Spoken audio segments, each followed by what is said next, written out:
कुलुस्सियों निकालिए।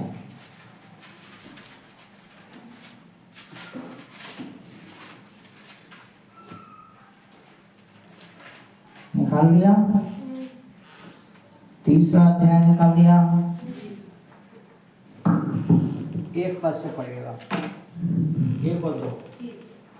अतः जब तुम मसीह के साथ जिलाए गए तो स्वर्गीय वस्तुओं की खोज में रहो, जहाँ मसीह विद्यमान है और परमेश्वर की दाहिनी ओर बैठा है। पृथ्वी पर की नहीं परंतु स्वर्गीय वस्तु पर ध्यान लगाओ। बस, हालेलुया, परमेश्वर का धन्यवाद हो। मेरे प्रियो, कुलुस्सियों की पत्री हमें मसीही जीवन जीने के निर्देश देती है। क्या देती है? मसीही जीवन जीने के निर्देश, या कहें पवित्र जीवन जीने के निर्देश। तो आज का जो हमारा शीर्षक है, आज का जो वचन है जिसके ऊपर हम विचार करने जा रहे हैं, वो है मसीही जीवन एक परिवर्तित जीवन या पवित्र जीवन जीने के नियम। ठीक है, यहाँ पर लिखा हुआ है, कुलुस्सियों की पत्री में हम देख रहे हैं 3 बातें हैं। पहली बात है मसीह की श्रेष्ठता और उसके कार्य। क्या देख रहे हैं? मसीह की श्रेष्ठता और उसके कार्य। दूसरा हम देख रहे हैं मसीह में भरपूरी का जीवन, मसीह में जीवन की भरपूरी। दूसरी बात, तीसरी बात हम देख रहे हैं मसीह के साथ जीना और मसीह के साथ मरना। ठीक है, कुलुस्सियों की पत्री में हम 3 बातों को देखने हैं, है ना? और भी है, लेकिन हम 3 बातों को है। पहला, मसीह की श्रेष्ठता और उसके कार्य। दूसरा, मसीह में जीवन की भरपूरी। तीसरा है मसीह के साथ मरना और जीना। कुलुस्सियों की पत्री में हम इन 3 बातों को देखने पाते हैं। आपके सामने कुलुस्सियों की पत्री 3रा अध्याय 1 और 2 पद पढ़ा गया। उससे पहले जब हम पत्री को पढ़ रहे थे, उसमें हम कुलुस्सियों की पत्री 3रा अध्याय 1 पद से 4 पद तक हमने पढ़ा। यहाँ पर लिखा हुआ है, अतः जब तुम मसीह के साथ जिलाए गए तो स्वर्गीय वस्तुओं की खोज में रहो। अतः तुम मसीह के साथ जिलाए गए तो स्वर्गीय वस्तुओं की खोज में। समझना है इस बात को। अतः शब्द आया है पहला, ऐसा नहीं है कि तुम मसीह के साथ जिलाए गए, बोलिए अतः जब तुम मसीह के साथ जिलाए गए। आप किसके साथ जिलाए गए हैं? मसीह के साथ जिलाए गए। जब आप मसीह के, दरवाजा बंद कर दो, आ जाओ अंदर, कोई बात नहीं। मसीह के साथ जिलाए गए। किसके साथ जिलाए गए? मसीह के साथ जिलाए गए। आप किसी मनुष्य के साथ नहीं जिलाए गए, आप माता पिता के साथ नहीं जिलाए गए, आप पति पत्नी के साथ नहीं जिलाए गए, आप जिलाए गए हो तो लिखा है, अतः जब तुम मसीह के साथ जिलाए गए तो स्वर्गीय वस्तुओं के खोज में रहो। आज मनुष्य किसकी खोज में है? संसार की वस्तुओं में है, दुनियादारी में है। दुनियादारी में क्या क्या आता है? जड़, जमीन, है ना? और तीसरा और है, उसका नाम ले लेंगे क्योंकि यहाँ पर एक 2 3 परिवार शादीवार, 4 परिवार शादीवार है। जर जोरू जमीन है। आज मनुष्य किसकी लालसाओं में, इनकी लालसाओं में, भाई भाइयों में है। माता पिता को बच्चे बिल्कुल कुछ समझते ही नहीं है। क्यों? क्योंकि इसके पीछे पड़े हुए हैं।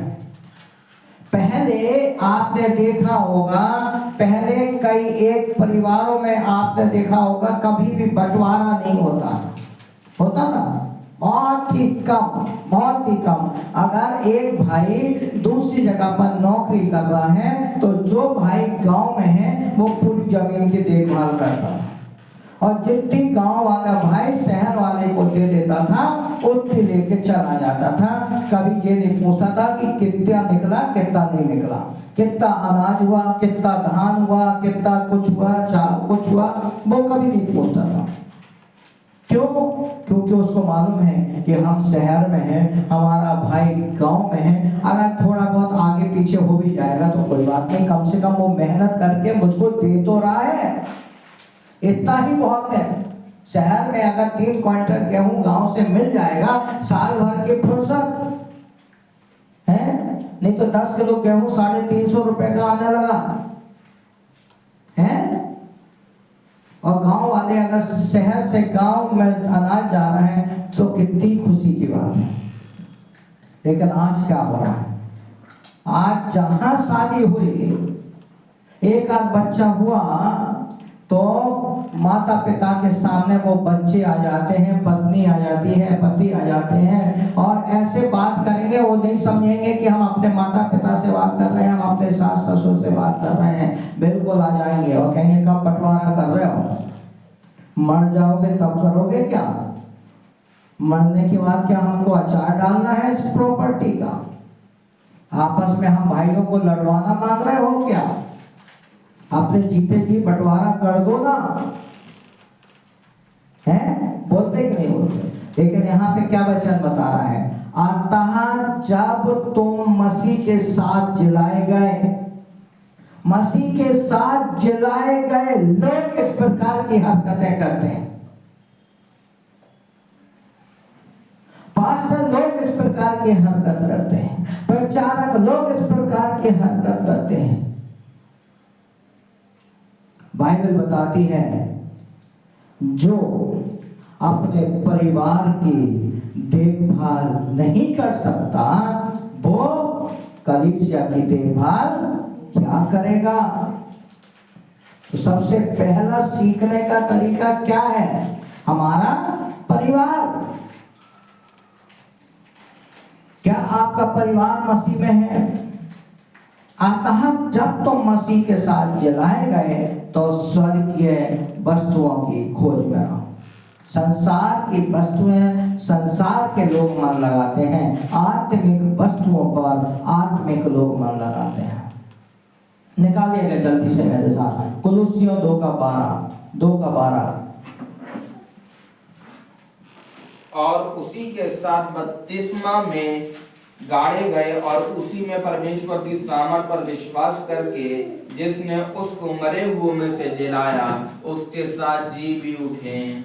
और उसी के साथ बपतिस्मा में तुम गाड़े गए, लिखा है, और उसी के साथ बपतिस्मा में गाड़े गए और उसी में परमेश्वर की सामर्थ पर विश्वास करके जिसने उसको हमको मरे हुओं में से जिलाया उसके साथ जी उठे।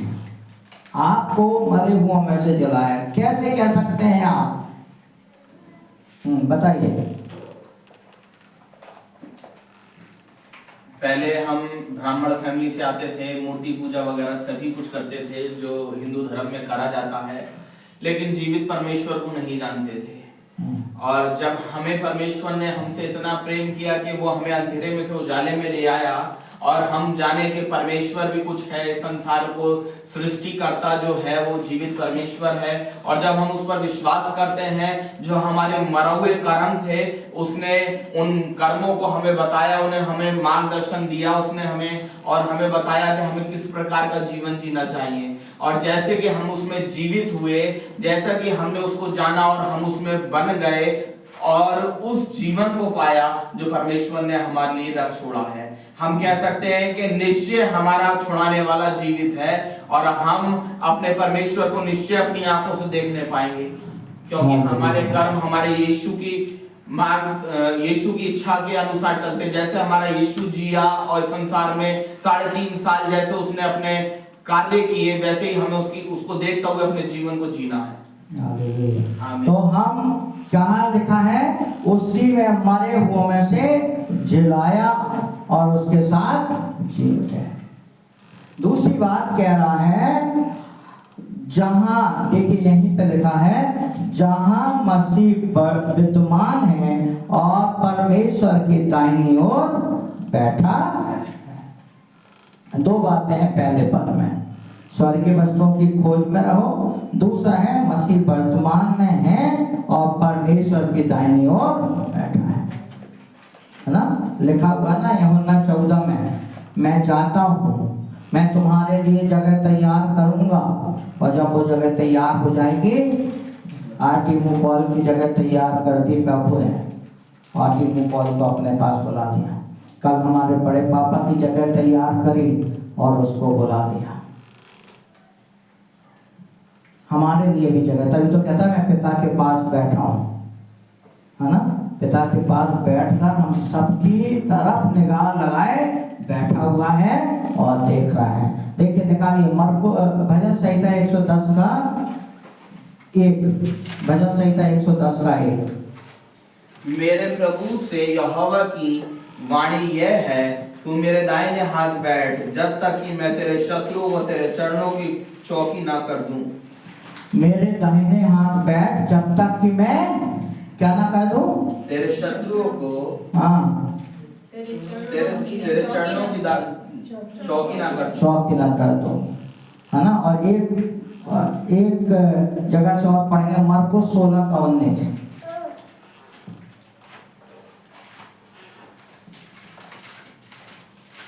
प्रभु यीशु उनसे बातें करने के बाद स्वर्ग पर उठा लिया गया और परमेश्वर की दाहिनी ओर बैठ गया, है ना। और दाहिनी ओर बैठा है आपके और हमारे लिए। लेकिन उस दिन हमारे लिए एक सहायक भी दे दिया, वो तो दाहिनी ओर जाके बैठ गया, है ना। एक माँ अपने बच्चे को, प्रभु 2 बच्चों को अपने माँ प्रभु के पास लाती है और कहती है कि प्रभु मेरे बच्चों को एक दाहिनी ओर और एक बाईं ओर बैठाना। प्रभु ने बोला कि यह काम मेरा नहीं है, ये काम किसका है, मेरे पिता का है ना। वो जिम्मेदारी, है ना। देखिए प्रभु यीशु मसीह ने अपने पिता का हाथ कभी नहीं छोड़ा, है ना। मैं जाता हूँ, मैं पिता के पास जाऊंगा, ठीक है। मैं और मेरा पिता एक है। आप और हम कह सकते हैं कि मैं और मेरा पिता एक है। आपके पास कोई बात होती है, आप कह सकते हैं कि आप कोई डिसीजन लेते हैं तो आप कभी अपने माता पिता से पूछते हैं, कमाने लगे हैं, मकान तो मेरा है, पिता को तो मैं रखे हुए हूँ, हैं, है ये ना, पिता को तो मैं रखे हुए हूँ, तो मैं अपना डिसीजन खुद क्यों नहीं ले सकता। लेकिन प्रभु यीशु मसीह ने क्या बोला कि मैं और मेरा पिता एक है। मैं जो कुछ वो करता था, किससे पूछता था, मैं अपने पिता के पास जाता हूँ, है ना। जिसने मुझे देखा है उसने मेरे पिता को देखा है, जिसने मेरे पिता को देखा है उसने मुझे देखा है। दूसरा पद कहता है, पृथ्वी पर की नहीं परंतु स्वर्गीय वस्तुओं पर ध्यान लगाओ, है ना। पहला पद क्या कह रहा था, जब तुम मसीह के साथ जिलाए गए तो स्वर्गीय वस्तुओं की खोज में रहो। सोना मत भाई कोई, देख लो हम पहले बोल रहे थे, हम बार बार बोलते हैं सोना मत। अगर कोई को सोना है तो हम खड़ा कर देंगे। स्कूल में खड़ा करते ना, है ना, जब बच्चे उधम मचाते हैं तो क्या करते हैं मास्टर लोग क्या करते हैं, मुर्गा बन जाओ, है ना पीयूष, बनाते मुर्गा नहीं बनाते उज्जैन में। अरे हम लोग जब छोटे थे तो हम लोगों को तो मुर्गा बनाते थे, है ना, और कहते थे बेंच पे पीछे खड़े हो जाओ अगर कोई भी उधम करते, इसलिए कोई सोएगा तो हम बेंच पे खड़ा कर देंगे। ठीक है, तो लिखा हुआ है, क्या लिखा है कि पृथ्वी पर की नहीं स्वर्गीय वस्तुओं पर मन लगाओ, ध्यान लगाओ। पृथ्वी पर की नहीं मतलब पृथ्वी पे मन लगा रहे हो, लेकिन उसी बस पे मन नहीं लगाना है। आज इंसान क्या कर रहा है, पृथ्वी की बातों पे ज्यादा ध्यान लगा रहा और प्रभु की बातों पे ध्यान ही नहीं लगा रहा। ध्यान कम नहीं, ध्यान ही नहीं लगा रहा, है ना।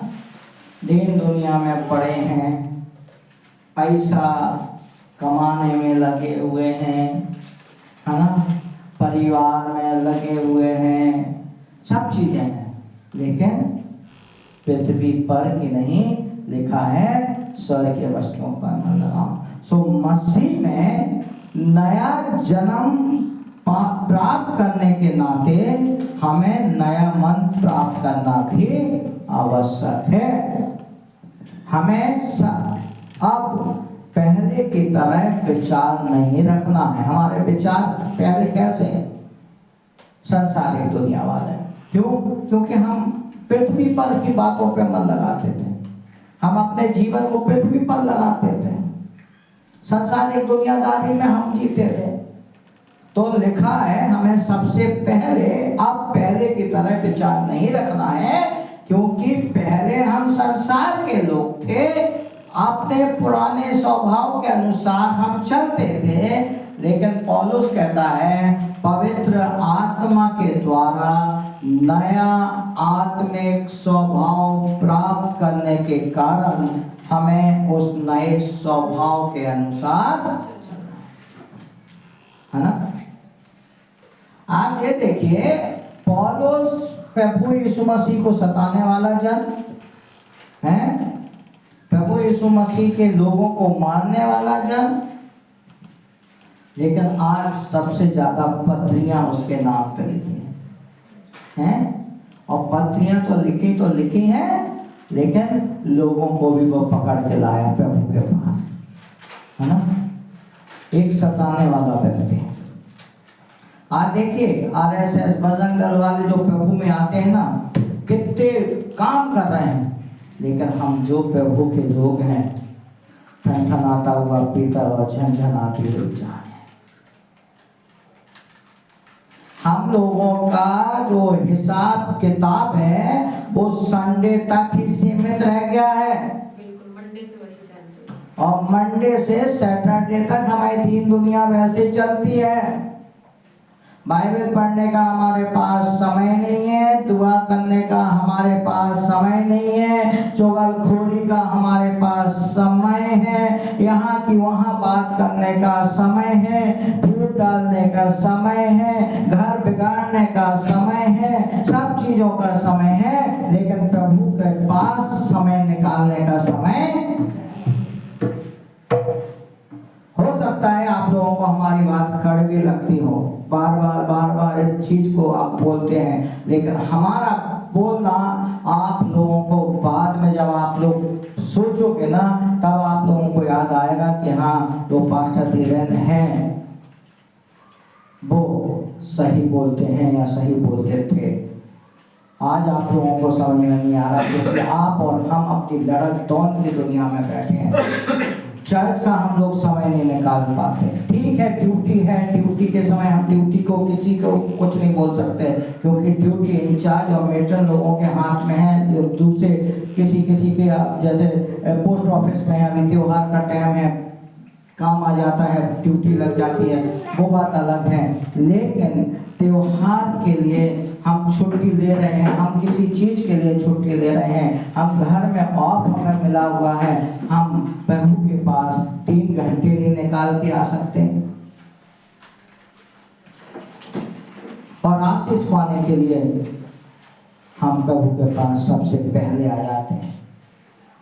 मेरे प्रियो, हम इस बात को समझें कि जब तक आपने अपने जीवन को संसार में बिताया, आप संसारिक थे, लेकिन जब आप मसीह के साथ जिलाए गए तो उसकी खोज में रहें और पृथ्वी पर की नहीं परंतु स्वर्गीय वस्तुओं पर ध्यान लगाएं। स्वर्ग की बातों पर मन लगाना, परमेश्वर की बातों पर मन लगाना। परमेश्वर आपसे क्या चाहता है, परमेश्वर आपके जीवन से क्या चाहता है। बैठिए, बैठिए, प्रभु से बात करिए। हम नहीं कह रहे आपको घंटों भर बैठिए, 5 मिनट तो प्रार्थना करिए। अरे करिए तो सही, बैठिए तो सही, जाइए तो सही। मत बैठिए घुटनों के बल, मत बैठिए। हम भी नहीं बैठ पाते घुटनों के बल, हम क्यों बोले? मत बैठिए। जो बैठ सकता बहुत खुशी की बात है, किसी कारणवश नहीं बैठ पा रहे कोई बात नहीं। कुर्सी पे बैठिए, स्टूल पे बैठिए, नीचे बैठिए, लेट के प्रार्थना करिए, चलते फिरते प्रार्थना करिए, लेकिन प्रार्थना करिए तो सही, गिड़गिड़ाइए तो सही, है ना।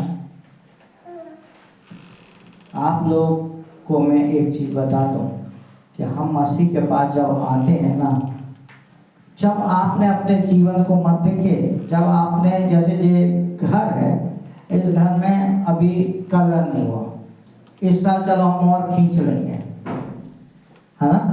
1 साल खींच लेंगे, 2 साल खींच लेंगे, उसके बाद क्या होगा? क्या होगा? भद्दा हो जाएगा। बिल्कुल ऐसा लगेगा कि कहाँ रह रहे हैं, है ना।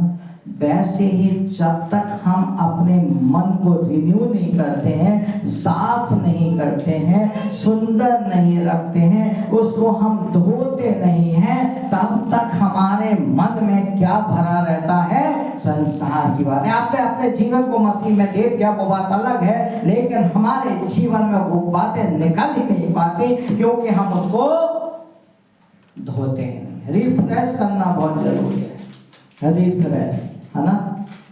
कंप्यूटर में रिफ्रेश होता, मोबाइल में रिफ्रेश होता, मोबाइल का रिफ्रेश हम कर सकते हैं, कंप्यूटर का रिफ्रेश हम कर सकते हैं, लेकिन अपने जीवन का रिफ्रेश करने के लिए हमारे पास समय नहीं है। मेरे प्रियो, मैं आपको बताना चाहता हूँ, स्वर्गीय वस्तुओं की खोज में रहो, पृथ्वी पर। बाइबल बताती है, इब्रानियों के 12 में लिखा हुआ है, हम पढ़ेंगे नहीं, पृथ्वी पर का डेरा गिरा दिया जाएगा। पृथ्वी भर का डेरा क्या है? ये दुनिया जो जिसमें हम रह रहे हैं, हमारा संसारिक जीवन गिरा दिया जाएगा। तो जब गिरा दिया जाएगा तो हमें अपने आप को तैयार करने की जरूरत है ना। बाइबल तो हमें बताती है, हमारा प्रभु ने हमें इसलिए तो आया था, हमारा प्रभु इसलिए आया था। इस बार हम बाइबल स्टडी में जो चल रहा था, हम यही बता रहे थे कि आदम हवा ने तो पाप किया, लेकिन आदम हवा ने तो के पाप की उत्पत्ति तो पहले ही हो चुकी थी। उत्पत्ति पहले अध्याय के 2 पद में पाप की उत्पत्ति हो चुकी थी। पाप की उत्पत्ति होने के बाद सांप को शैतान बना के, शैतान को सांप बना के भेज दिया गया। पहले उत्पत्ति हो चुकी थी, पहले अध्याय के 2 पद में जब लिखा ना कि पृथ्वी बेडोल थी, सुनसान पड़ी थी और गहरा बादल था, अंधेरा छाया हुआ था, उसी समय हो चुके थे। लेकिन उसका रिजल्ट किसके ऊपर आया?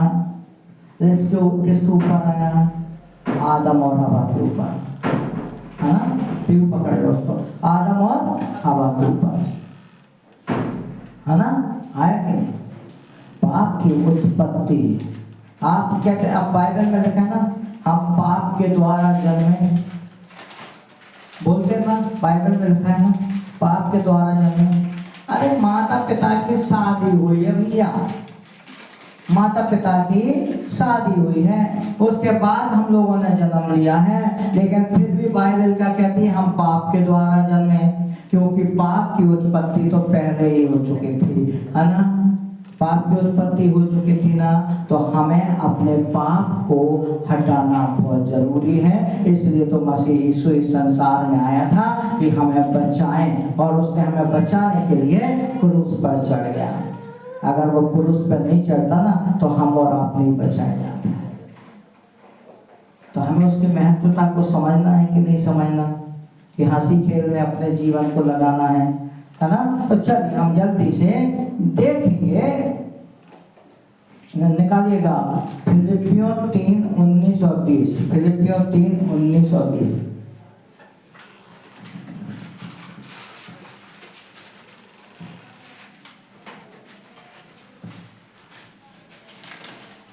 उनका अंत विनाश है, उनका ईश्वर पेट है। किसका? जो संसारिक लोग हैं, जो पृथ्वी पर की चीजों पे विश्वास रखते हैं, मन लगाते हैं। ठीक है, और पढ़िए। वे अपनी लज्जा की बातों पर घमंड करते हैं और पृथ्वी की वस्तुओं पर मन लगाए रहते हैं। लज्जा की बातों पर क्या करते हैं? मन लगाए रहते हैं। जी लिखा, क्या लिखा? घमंड करते हैं। घमंड करते हैं, मतलब क्या है इसका? लज्जा की बातों पे घमंड करते हैं, मतलब क्या है? लज्जा की बातों पे घमंड मतलब उसने लज्जा की बात की है, कौन ने? सामने वाले ने, लेकिन उसको क्या समझा? घमंड की बात। अरे आज तो ऐसा किया मैंने, आज तो मैंने ऐसा किया कि उसके लिए मैंने ऐसा गड्ढा खोद दिया कि वो आगे बढ़ नहीं पाया। लेकिन जो जिसके लिए गड्ढा खोदता है ना, उसमें ही गिर जाता है ना। अभी ऑनलाइन चल रहा है, नहीं तो हम आपको बता देते गड्ढा कौन ने खोदा था और कैसे गिर गया था, है ना। हम नहीं बताएंगे, ऑनलाइन है, लेकिन हम आपको बता रहे हैं लज्जा की बातों पर घमंड करते हैं। अरे मैंने ऐसा कर दिया, मैंने वैसा कर दिया, अरे अब देखते हैं वो कैसे क्या कर पाएगा। घमंड है ना। पृथ्वी पर के लोग घमंड करते हैं, स्वर्गीय वस्तुओं वाले नहीं, स्वर्गीय लोग घमंड नहीं करते। लेकिन कई एक लोग दो तरह के होते हैं, स्वर्गीय भी होते हैं और पृथ्वी के होते हैं, है ना। वो वाली बात सुनी ना, ये दुनिया गजब की, ये दुनिया गजब की, तेरे मुंह पे तेरी सी कहेगी, मेरे मुंह पे मेरी सी कहेगी, ये दुनिया गजब की। सुना था, एक सीरियल आया था, है ना। आज लोग कैसे हो गए हैं, जो संसारिक, जहाँ थोड़ा सा आपके देवर वाले आ गए तो आप बाइबल दुआवादी लोग रह गए, और जो आपके दूसरे लोग आ गए उनके साथ आप पृथ्वी वाले हो गए। बाइबल बताती है दो नाव पे पैर मत रखना, दो नाव पे पैर मत रखना। सो आज हम जल्दी से देखेंगे कि पवित्र जीवन जीने के नियम, या पवित्र जीवन जीना है या मसीही जीवन, एक परिवर्तित जीवन कैसे होता है, उसको हम देखेंगे। कुछ बातें हैं हम आपके सामने रखेंगे। पहली बात, पवित्र जीवन जीते हैं तो पवित्र जीवन परिवर्तन की गवाही देता है। परिवर्तित जीवन या पवित्र जीवन जब हम जीते हैं तो वो परिवर्तन की साक्षी देता है, गवाही देता है। आपको किसी को बताने की जरूरत नहीं, अरे मैंने तो मसीह को पा लिया है, मैंने तो मसीह को पा लिया है, अरे रोहन मैंने मसीह को पा लिया है, अब तो मैं ऐसा, अब तो मैं वैसा, अब तो ऐसा वैसा। वो क्या कहता है? आपकी गवाही देता है। जक्कई का उदाहरण देखा है आपने? जक्कई का जीवन कैसा था? चुंगी लेता था, चुंगी लेता था, हैं? चुंगी लेता था, चुंगी लेने वालों का सरदार था। लेकिन जब उसके जीवन में बदलाव आया तो बाइबल एक ही व्यक्ति के बारे में कहती है कि आज इस घर में उद्धार आया है, एक व्यक्ति के बारे में लिखा है। बाकी जगह तो लिखा है उद्धार पाने के लिए ऐसा है, उद्धार पाने के लिए वैसा है, लेकिन एक व्यक्ति के लिए प्रभु यीशु मसीह ने ऐसा सेंटेंस बोला कि आज इस घर में उद्धार आया। वो कौन था? जक्कई था। क्योंकि पवित्र जीवन परिवर्तन की साक्षी देता है। उससे पहले जब वो प्रभु यीशु मसीह उसके घर जा रहे थे तो लोगों ने बोला ना, अरे यार ये तो पापियों के यहाँ जाता है, ये तो जो हेरा फेरी करते हैं उनके यहाँ खाना खा रहा है। बोला, प्रभु यीशु मसीह ने बात सुनी है, ये तो वेश्याओं से मिलता है, वेश्याओं से मिलने पर सीधा इल्जाम लगा दिया जाता है, अरे इसका तो कैरेक्टर लूज है, वेश्याओं से मिलता है, जो जिससे कोई पानी नहीं पीता वो सामरी स्त्री मुझसे वो पानी पी रहा है। लेकिन प्रभु क्या कहता है? आज इस घर में उद्धार आया है। वो क्या बोल रहा था? जक्कई, मैंने जिसका लिया है उसका मैं दोगुना और चौगुना तक लौटा देता हूं। ये है गवाही मसीह को जीवन में जीने के बाद आपके सामने। अगर किसी के आपने देखे हैं कि हाँ भाई, अगर आप जा रहे हो, पढ़े मिल गए, पैसा तो बात अलग है, लेकिन आप जा रहे हैं और आपके आगे आपने देखे कि इस व्यक्ति के पैसे उसकी जेब से गिरे हैं, तो आपका फर्ज बनता है कि उन पैसों को उठा के उस भाई या बहन को दे दें। और रख रहे हैं मतलब कि आप गलत काम कर रहे हैं। हाँ भाई, अगर आप रास्ते चलते जा रहे हैं और आपको दिख क्या है पैसा, तो बात अलग है, लेकिन आंखों के सामने अगर आपने देखा कि हाँ इसका गिरा है, और अगर आप तब भी आप आंख बंद कर रहे हैं तो गलत है। जक्कई ने अपनी आंख को खोला है ना। सबसे पहले तो उसके अंदर एक आस आ गई कि मुझे प्रभु को देखना है। आपके अंदर भी एक आस आ जाएगी जब आपका जीवन में परिवर्तन आ जाएगा, और जब आपके जीवन में परिवर्तन आ जाएगा तो आपके परिवार में, आपके घर में, आपके कार्यस्थल पर, जिस जगह पर आप रहते हैं उसमें गवाही अपने आप निकलेगी, अपने आप निकलेगी। आपको बोलने की जरूरत नहीं है कि मैं गलत काम नहीं करती, अब मैं चुगलखोरी नहीं करता, अब मैं पाप नहीं करती, अब मैं बुराई नहीं करता। अब बोलने की जरूरत नहीं है, क्योंकि परिवर्तन एक साक्षी को लेकर आता है। दूसरी बात, परिवर्तित जीवन या परिवर्तन वाला जीवन परमेश्वर की इच्छा पर चलता है। परिवर्तित व्यक्ति परमेश्वर की इच्छा पर चलता है। हमने देखा ना, पढ़ा ना कि जब तुम मसीह के साथ जिलाए गए तो स्वर्गीय वस्तुओं की खोज में रहो, है ना। पृथ्वी पर की नहीं, पर लिखा है स्वर्गीय वस्तुओं पर ध्यान लगाओ। जब परिवर्तन आपके जीवन में आ जाएगा तो आप परमेश्वर की इच्छा पर चलोगे। यूहन्ना 12 में लाजर के जीवन के बारे में लिखा है, आप उसे पढ़िएगा और देखिएगा कि परमेश्वर की इच्छा पर चलने वाला व्यक्ति। तीसरा है, परिवर्तित जीवन के द्वारा दूसरों का जीवन भी परिवर्तित होता है। आपके परिवर्तित जीवन के द्वारा, अगर आपका जीवन परिवर्तित है तो परिवर्तित अगर आपका जीवन है तो कैसा होगा?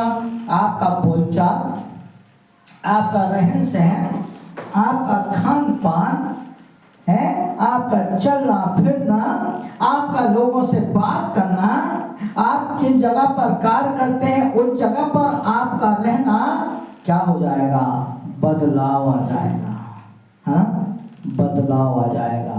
और बदलाव आ जाएगा तो क्या होगा कि कल तक जिसके साथ आप काम करते थे, जो लोगों की की चुगलखोरी करता था, अब जब आपके सामने वो चुगलखोरी कर रहा है या कर रही है, आपके साथ में वो बैठी हुई है या बैठा हुआ है, आपके सामने वो कर रहा है, तो क्या होगा?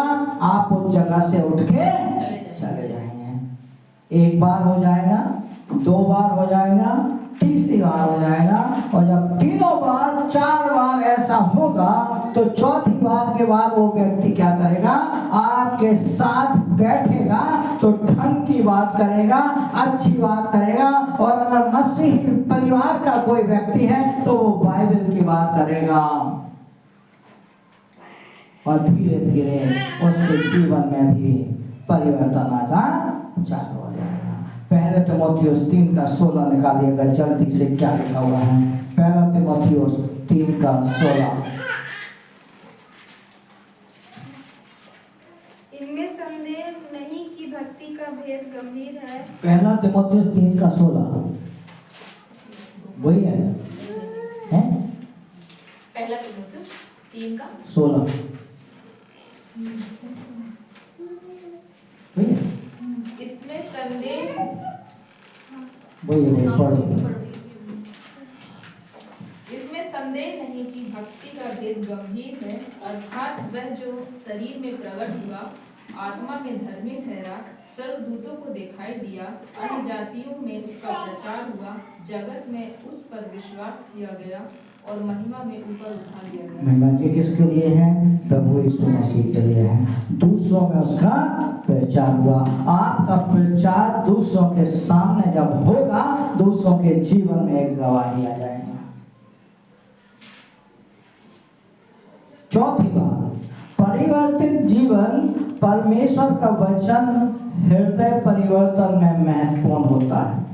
आपका हृदय महत्वपूर्ण में बहुत, हृदय परिवर्तन में बहुत महत्वपूर्ण होता है। प्रेरितों के काम 16, 13 और 14।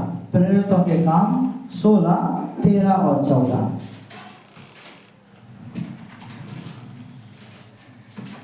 पढ़िएगा कोई भी। 16, 13 और 14। वक्त के दिन हम नगर के फाटक के बाहर नदी के किनारे ये समझ कर गए कि वहाँ प्रार्थना करने का स्थान होगा, और बैठकर उन स्त्रियों से जो इकट्ठी हुई थी बातें करने लगे। लुदिया नामक थुआतीरा नगर की बैगनी कपड़े बेचने वाली एक भक्त स्त्री सुन रही थी। प्रभु ने उसका मन खोला कि वह पौलुस की बातों पर चित्त लगाए। लुदिया नामक स्त्री बातों को, उसके मन को खोला और क्या देखा? पौलुस की बातों पर। हृदय में परिवर्तन। आपका जीवन परिवर्तित होता है, परमेश्वर का वचन आप सुनाते हैं, यह तो क्या होता है? दूसरों के हृदय परिवर्तन में महत्वपूर्ण है ना? होता कि नहीं होता है? उसके बाद है परिवर्तित जीवन, जीवन को नया बनाता है, जीवन में बदलाव। 2 कोरिन्थियों 5:17 में क्या लगा? किसको याद है? जल्दी बिना देखे। सो यदि कोई मसीह में है तो वो नई सृष्टि है, पुरानी बातें बीत गई, देखो वो सब नई हो गई। जब आपके जीवन में बदलाव आ जाएगा, जब आप स्वर्गीय वस्तुओं की बातों में ध्यान लगाएंगे, आप पृथ्वी की बातों को बिल्कुल अपने जीवन से हटा देंगे। इसका मतलब नहीं है कि पृथ्वी पर रहना नहीं है, रहना है। पृथ्वी पर की बातों पे आप ध्यान लगा रहे हैं, लेकिन उससे ज्यादा आपको स्वर्ग की वस्तुओं पे, बातों पर, स्वर्गीय वस्तुओं पर ध्यान लगाना है, अर्थात प्रभु की बातों पर मन लगाना है। आज परिवार टूटने का कारण, आज कलीसिया टूटने का कारण, आज लोगों से दोस्ती टूटने का कारण क्या होता है? कि संसारी दुनिया की बातों पर मन लगाते हैं। लिखा है, सो यदि कोई मसीह में है तो नई सृष्टि है, पुरानी बातें बीत गई, लड़ाई झगड़ा बीत गया, दुश्मनी बीत गई, संसारिक दुनियादारी से सब बातें भूल जाओ। अब क्या हो गया कि जो मदी में है, मसीह में है, तो वो नई सृष्टि है। और जब वो नई सृष्टि है तो किस पर मन लगाएगा भैया? मसीह की बातों पर मन लगाएगा, ना कि संसार की बातों पर मन लगाएगा। आपको एक चीज बता दें, हमने पिछली बार या पिछली बार बताई थी, मसीही जीवन संसारिक जीवन कैसा है मालूम है आपको? एक दलदल है। संसारिक जीवन कैसा है? एक दलदल है। अगर जब व्यक्ति उसमें फंसता है ना, तो फंसता ही चला जाता है, निकलने का नाम नहीं लेता है ना? फिर होता है धनवान व्यक्ति के जैसा कि मैंने क्या नहीं किया, क्या नहीं किया।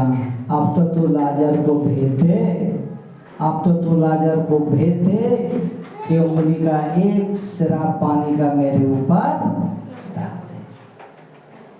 बाइबल बताती है, प्रभु कहता है, संसार में रहते हुए तूने बहुत ऐसा आराम किया, हो मीट मुर्गा खाया, खूब हड्डियों को तोड़ा, लेकिन अब समय लाजर का है। अब समय लाजर का है। लाजर आराम से बैठा हुआ है, प्रभु के साथ में बैठा हुआ है, खीर खा रहा है, हड्डियां तोड़ रहा है, और जो मसीह दे रहा है वो खा रहा है। तूने संसार में रहते हुए ऐसा आराम किया, आपको दुनिया में रहते हुए ऐसा आराम करना है। बाइबल में एक बहुत अच्छी चीज लिखा हुआ है कि वो कहता है उसको भेज दे, जिससे या दूसरों को, उसके भाइयों को भेज दे, जिससे क्या होगा, मेरे भाइयों को तो बचा ले। मूसा की दी हुई किताबें उनके पास हैं, आपके पास ही मूसा की दी हुई किताबें हैं। परमेश्वर का वचन उनके पास है, वो आपके पास भी है ना? उनसे कहो पढ़ें तो सही। जब पढ़ेंगे तब क्या होगा? जीवन में बदलाव आ जाएगा।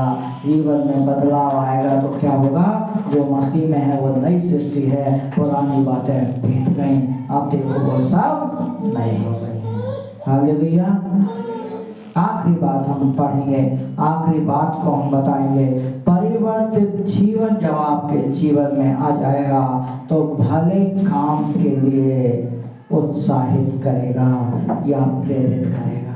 भले काम के लिए, बुरे काम तो हर कोई करता है, भले काम के लिए प्रेरित करेगा, है ना? भले काम के लिए, है ना? चिड़चिड़ाहट नहीं होगी। घर में रोटी बनाना है, चिड़चिड़ाहट नहीं होगी। घर में खाना बनाना है, चिड़चिड़ाहट नहीं होगी। अस्पताल में कोई काम है, चिड़चिड़ाहट नहीं होगी। ऑफिस में कोई काम है, चिड़चिड़ाहट नहीं होगी। सब चीज़ें हंस के पूरी हो जाएंगी, क्योंकि परिवर्तित जीवन भले काम करने के लिए उत्साहित करता है। और जब भले काम के लिए उत्साहित करता है तो क्या होता है? बदलाव आता है। नहमीया 1:9 निकाल के पढ़िएगा, क्या लिखा हुआ है? नहमीया 1:9 सब निकालिएगा, पहले सब निकाल लीजिए। नहमीया 1:9 581 पेज पर है, 581 पेज नंबर, शुरुआत से आगे निकाल सब निकालें तो पड़ेगा।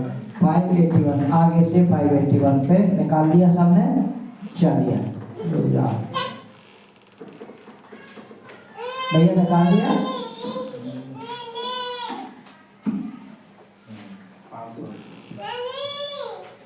चलिए पढ़िएगा। परंतु यदि तुम मेरी ओर फिरो और मेरी आज्ञाएं मानो और उन पर चलो, तो चाहे तुम में से निकाले हुए लोग आकाश की छोर में भी हों, तो भी मैं उनको वहां से इकट्ठा करके उस स्थान में पहुंचाऊंगा जिसे मैंने अपने नाम के निवास के लिए चुन लिया है। हालेलुया। देखिए यहाँ पर लिखा हुआ है, यरूशलेम के लिए नहमीया चिंतित। लिविंग फेथ प्रेयर फेलोशिप के लिए प्रभु यीशु चलते है ना। आप सुनिए, समझिए बात को। लिखा है यरूशलेम के लिए प्रभु नहमिया चिंतित। इसको आप इस प्रकार से जानिए कि लिविंग फेथ प्रेयर फेलोशिप के लिए प्रभु यीशु चिंतित। इसलिए वो इस बात को कह रहा है जो 9वां पद पढ़ा है, परंतु यदि तुम मेरी ओर फिरो, मेरी ओर फिरो, और क्या लिखा, मेरी आज्ञाओं को मानो और उन पर फिरना है, आज्ञा मानना है और उन पर चलना है। प्रकाशित वाक्य 1:3 में लिखा हुआ है, धन्य है वे जो इस भविष्यवाणी के वचन को पढ़ते हैं, सुनते हैं और मानते हैं, है ना, क्योंकि समय निकट है। लिखा हुआ है, और क्या लिखा हुआ है, आज्ञाओं मानो और उन पर चलो, तो चाहे तुम में से निकाले हुए लोग आकाश की छोर में भी हों, तो अभी मैं उनको वहां से इकट्ठा करके उस स्थान में पहुंचाऊंगा जिसे मैंने अपने नाम के निवास स्थान के लिए चुना है ना। आपको प्रार्थना में लिखा हुआ है, जब हम उसकी ओर फिरेंगे, आज्ञाओं को मानेंगे और उन पर चलेंगे, तो जो लोग यहाँ पर नहीं आ रहे हैं, जो लोग किसी कारण से मुड़ गए हैं, प्रभु कहता है मैं उनको फिर से फिर कर लेकर आऊंगा, और न सिर्फ उनको लेकर आऊंगा बल्कि दूसरों को भी लेकर आऊंगा। मेरे प्रियो, जाने की कहीं आवश्यकता नहीं है। प्रार्थना में बहुत बड़ी शक्ति है। प्रार्थना आप करिए, आपके जीवन में प्रभु सब कुछ बदल देगा। लिखा हुआ है मसीही जीवन एक परिवर्तित जीवन। मेरे प्रियो, आपको मैं एक चीज बताना चाहता हूँ कि हमें अपने जीवन में बदलाव लाने की आवश्यकता है। अब वो समय नहीं रहा कि हम संसार की बातों पर मन लगाएं। समय निकट है, समय निकट है। जितना ज़्यादा समय हमें मिलता है, जैसा कि हमने आपको बताया, आराम से भाई रात में सो रहा था, आराम से भाई सो रहा था, सुबह पता भी नहीं चला और उसके परिवार के लोग दुखी हो गए। समय निकट है, समय निकट है। अपने जीवन को प्रभु के हाथों में दे दीजिए, अपने जीवन को प्रभु के हाथों में दे दीजिए। प्रभु चाहता है मेरी बातों को माने, आज्ञाओं को माने और उनके ऊपर चले। जब ये 3 बातें हमारे जीवन में हो जाएंगी, तो जो 6 बातें हमने आपको बताई हैं अपने आप जीवन में होना चालू हो जाएंगे। प्रभु आप सबकी मदद करें कि इस वचन के द्वारा प्रभु आप सबको आशीषित करें। परमेश्वर की आशीष, परमेश्वर का हाथ आपके और आपके परिवार के ऊपर बना रहे, और परमेश्वर जो शांति का दाता है तुम्हें और तुम्हारे परिवार को आशीषित करे।